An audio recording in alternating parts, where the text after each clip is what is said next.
Alors voici le corrigé de l'activité 4 sur le chiffrement affine.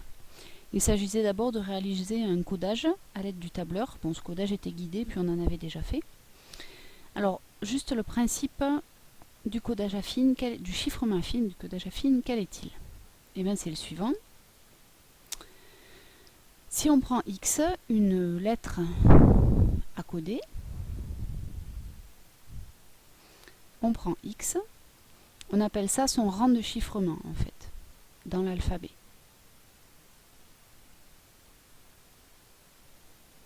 Donc son rang de chiffrement, on lui fait subir une application affine, c'est pour ça qu'on appelle ça le chiffrement affine, sous la forme AX plus B. On obtient donc un nouveau nombre, et le problème c'est que ce nouveau... Alors A et B, évidemment, ce sont deux entiers qui ont été fixés à l'avance. Deux entiers qui sont des entiers naturels, non pas forcément d'ailleurs, des entiers relatifs. Alors, donc, reprenons. On lui fait subir l'application affine à x plus b. Alors évidemment, on ne tombe pas forcément sur un nombre qui est entre 0 et 25. Donc, on le ramène à l'aide de la division euclidienne.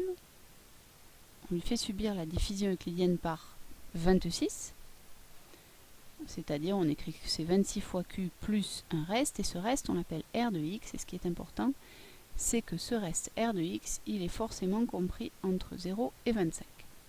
Voilà le principe. Ce reste r de x est entre 0 et 25, on lui donne un rang, et ça nous donne le rang d'une lettre. Et donc ce r de x nous donne la lettre chiffrée. Donc voilà les trois étapes. On choisit la lettre, on lui fait la transformation affine, on calcule son reste dans la division euclidienne par 26, et on transforme en une lettre chiffrée. Bien. Donc allons-y maintenant pour répondre aux questions. Donc il fallait effectuer des chiffrements avec des valeurs de A et de B qui pouvaient varier et voir ce qu'on remarquait. Alors ce qu'on remarquait, c'est que lorsqu'on prenait A égale 5 et B égale 11, on obtenait le même chiffrement.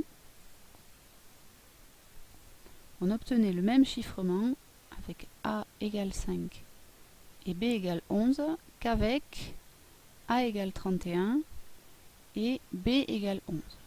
Ça donne le même chiffrement. C'est-à-dire les lettres sont codées exactement de la même manière. Or, enfin on verra après. Et de la même manière, si on prend A égale 265 et B égale 37, eh ben on obtient encore le même chiffrement qu'avec A égale 5 et B égale 11. De la même manière, on obtient le même chiffrement. Alors maintenant, en fait, si on regarde bien, et bien pour passer de 5 à 31, on a fait plus 26. Et de la même manière ici, pour passer de 37 à 11, enfin de 11 à 37 d'ailleurs, c'est plutôt dans ce sens-là, pour passer de 11 à 37, ici on a fait plus 26.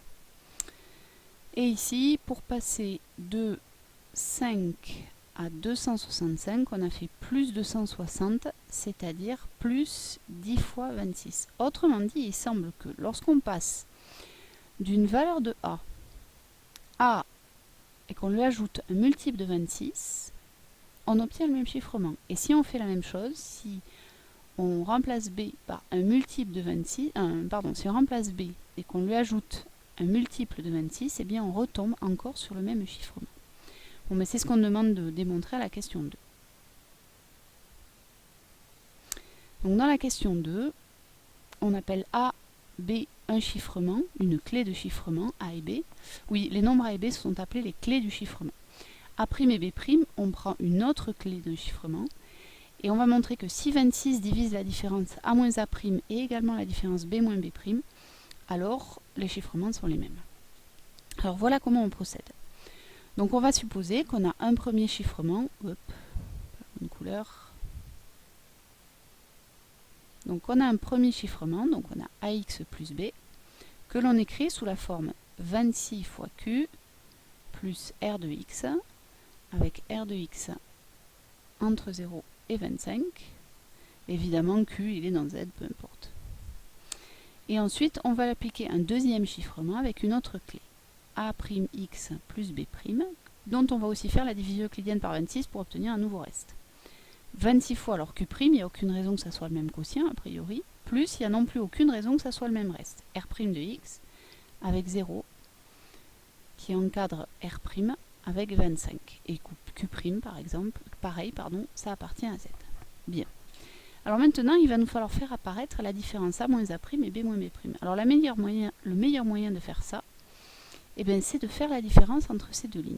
Si on soustrait membre à membre ces deux lignes, ça nous donne alors AX moins A'X, donc A moins A'X plus B moins B'. Les parenthèses servent à rien, mais comme ça on fait bien apparaître les différences. Égale 26 fois, on va factoriser aussi Q moins Q', hop, plus R de X moins R' de X. Alors ici, il faut remarquer un petit quelque chose. On va faire attention. Si R' de X est entre 0 et 25, à ce moment-là, moins R' de X, lui, il va être entre moins 25 et 0. Parce qu'on a multiplié cet encadrement par moins 1, et donc les inégalités ont changé de sens. Par conséquent, si on additionne cette égalité et celle-là, on obtient un encadrement de R de X moins R' de X. Et donc R de X moins R' de X va être compris entre 0 moins 25, et bien moins 25, et 25 plus 0, c'est-à-dire 25. Bien, ça va nous être important d'ici peu. Alors reprenons sur notre égalité. Maintenant, supposons que 26 divise A moins A'. Dans ce cas-là, on peut écrire A moins A' sous la forme 26 fois K. Hop, 26, pas 2. Commençons. Donc, 26 fois K, avec K dans Z. Et de la même manière, si 26 divise B moins B', alors on peut écrire B moins B' sous la forme 26 fois K' avec K' dans Z. Résumons-nous et remplaçons tout ça, enfin remplaçons A moins A' et B moins B' parce qu'on a trouvé. Cette égalité, si on la réécrit ici, ça donne 26 fois K fois X, ça c'est notre A moins A', plus 26 fois K', ça c'est notre B moins B', égale 26 fois Q moins Q', alors lui aussi hein, c'est dans Z ça, plus R de X moins R' de X. Bon, étant donné qu'on a du 26 là, du 26 là, du 26 là en facteur, on va tout mettre du même côté et factoriser 26. Ça nous fait 26 facteur d'un gros machin qui s'écrit KX, plus K', moins Q moins Q'. Enfin, peu importe, ce gros machin, il est dans Z. Et tout ça, c'est égal à R de X moins R' de X. Donc maintenant, regardons bien. On a écrit la différence R de X moins R' de X sous la forme d'un multiple de 26.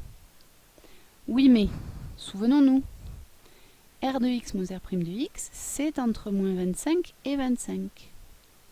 Connaissez-vous beaucoup de nombres qui soient des entiers, compris entre moins 25 et 25, et qui soient des multiples de 26? Ben non, il n'y en a qu'un. Forcément, le seul, eh ben c'est 0. R de X moins R' de X, il ne peut valoir que 0. Ben oui, parce que le multiple suivant de 26, ça va être 26. Ah oui, mais ça dépasse 25. Et alors si on va dans les négatifs, le multiple suivant de 26, c'est moins 26. Bah oui, mais moins 26, c'est plus petit que moins 25. Alors ça ne marche pas. On obtient donc R de X égale R' de X. Oui, mais donc, R de X égale R' de X, ça veut dire que, d'après le principe du chiffrement affine, ça donne le même numéro de codage, la même lettre dans l'alphabet. Et donc, ça nous donne le même codage. Ce qui nous donne bien ce que l'on avait démontré déjà, enfin ce que l'on avait conjecturé dans la question 2A. Alors du coup, maintenant, mais combien obtient-on de codages différents? Eh bien, si maintenant on prend A qui est entre, je ne me souviens plus, 1 et 25, et B également entre 1 et 25, puisque dès qu'on va rajouter à ces nombres-là un multiple de 26, on va retomber sur le même codage. Et bien à ce moment-là, on obtient 25 fois 25, c'est-à-dire 625 codages différents. Enfin, a priori. Codages différents, a priori. Parce que vous allez voir qu'il y a des petites blagues.